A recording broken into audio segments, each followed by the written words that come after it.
shitcoin.com. Welcome back to the shitcoin.com show, guys. It's just Andreas and I today. We thought we'd give you a bit of an update because obviously, as you might have seen, Andreas has been getting together the Blockstream Satellite, which is slowly coming together, right? Yeah, I mean, we've been receiving the parts for, I think around a year. So now, so we got the wrong antenna. It doesn't work where I live. So I've ordered a satellite dish, like I don't know how big it is. And then I don't know how to mount it to the wall. So I also need a tripod, but I don't know which tripods. I bought like 2 different ones. They're coming in a month. I have so many boxes of satellite things. I have no idea what they do or what the names are. You have a whole satellite already that just didn't work in this region, right? Yeah, because that satellite's on the KU band and I'm on something else band. Yeah, and it's bags of cables that I don't know what to do. A bunch of coax cables and and of course the equipment to strip the insulation off of the cables.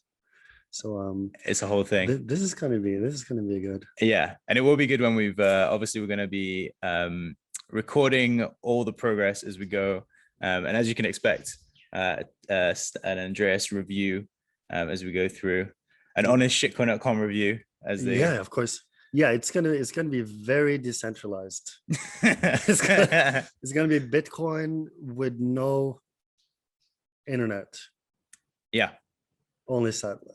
Yeah, but I do have to say though, the obviously all the Blockstream stuff that's already come through, it does look pretty nice. Like they've done a really good job on making it. It feels like an Apple unboxing experience so far. Yeah.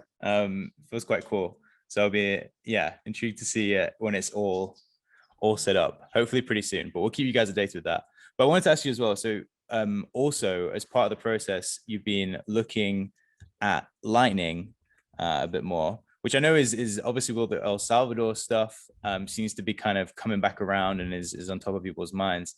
I know before, obviously, we'll leave a link to the previous Lightning review where Andreas was the biggest node on the network for a bit of time. That was probably a year ago or something, a couple of years ago. Way more. Really? Yeah. Oh, wow. Well, yeah, I guess it was definitely pre-COVID. Yeah. Okay. But obviously you've been looking at that again. What's been your initial take of Lightning, I guess, then versus now? Do you think it's progressed? How does it look to you? Yeah, I mean the plan last time was to keep it very simple. So I wanted to have I basically want to have a wallet on my phone where I can send and receive Lightning payments. And then with that wallet, I want to be able to buy things online or maybe gamble or use some service, whatever. There has to be some ecosystem here. And the wallet has to be non-custodial because the custodial Lightning wallet it's just a bank. It's just another PayPal or Coinbase. It doesn't add anything. Then we might as well just use Coinbase. So non-custodial. And I mean, I understand now this is not going to work the way Lightning works. So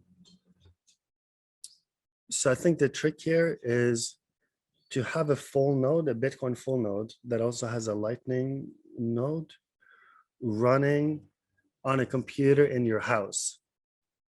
And there's a few, the one I ordered is called Start9, and it's a Raspberry Pi. The computer is only this big, and you just plug it in the wall, you access it through your browser, and it's pretty easy.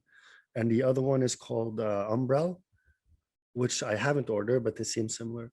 So what I'm gonna do this time is I'll have a wallet on my phone, but the wallet actually speaks to the Lightning node in my house. Cool. And I think that makes a lot more sense because the one in my house will always be online. It has a more or less fixed IP address. Like this, I got a good feeling. But for finding the wallets for the phone, it's going to be very interesting to see, because I noticed now the one they're promoting for, one of the wallets they're promoting for El Salvador is the Strike. Yeah, Jack wallet. Mallers. And then somebody writes today that they tried to install it and it's asking for the full name, address, date of birth.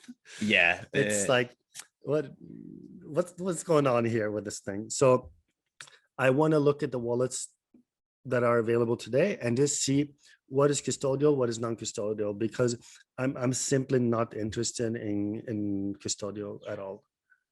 It's not your keys, not your coins. Yeah, it raises some interesting questions, right? Because there definitely seems to be, everyone seems to have got quite swept up in the whole El Salvador thing, and Lightning's kind of getting a second wind. Well, and now people just, I don't know, it's interesting. I saw Bruce Fenton wrote a tweet maybe yesterday talking about, what Lightning solutions are there.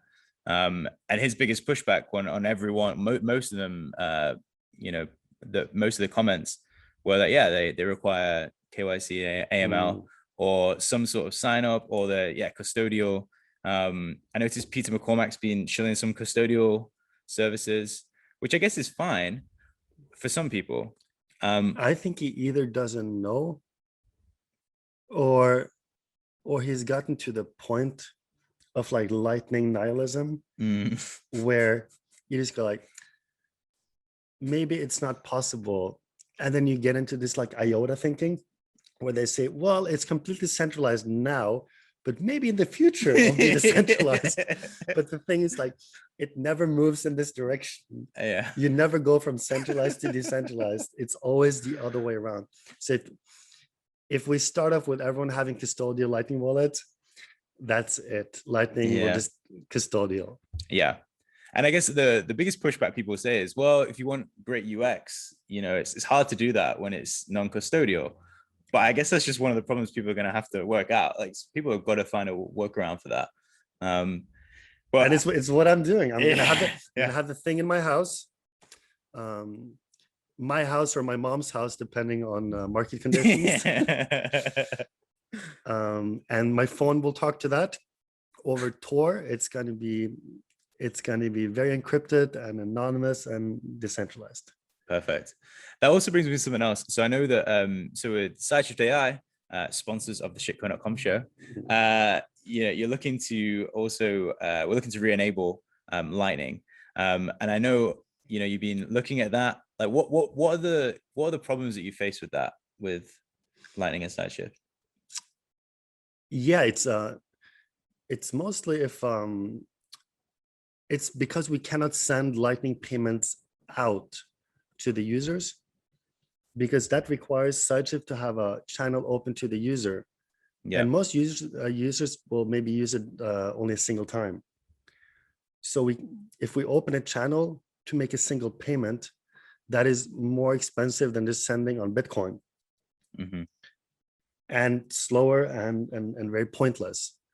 So I think what we're going to do is what it seems Bitfinex is doing, which is we'll have Lightning deposits for sure. That's an easy one. And about sending out to the user, I mean, if they're all using custodial services anyway, then maybe we do have a channel to the Lightning hub. Yeah, that's true. Yeah, I'll see what I can do. Yeah, but hopefully we'll have that up and running pretty soon. I know it's like top of your to-dos, so it'll be definitely good to get that enabled, and then the shitcoin.com audience can try it out. As Andreas tries out everything else, you can try out SideShift services. Fair trade. But yeah, guys, we're keeping this one brief, but we'll definitely keep you updated with the progress of the satellite. And expect more of that as we acquire all the parts. That's true. Cool. See you next time, guys. Yeah. Shitcoin.com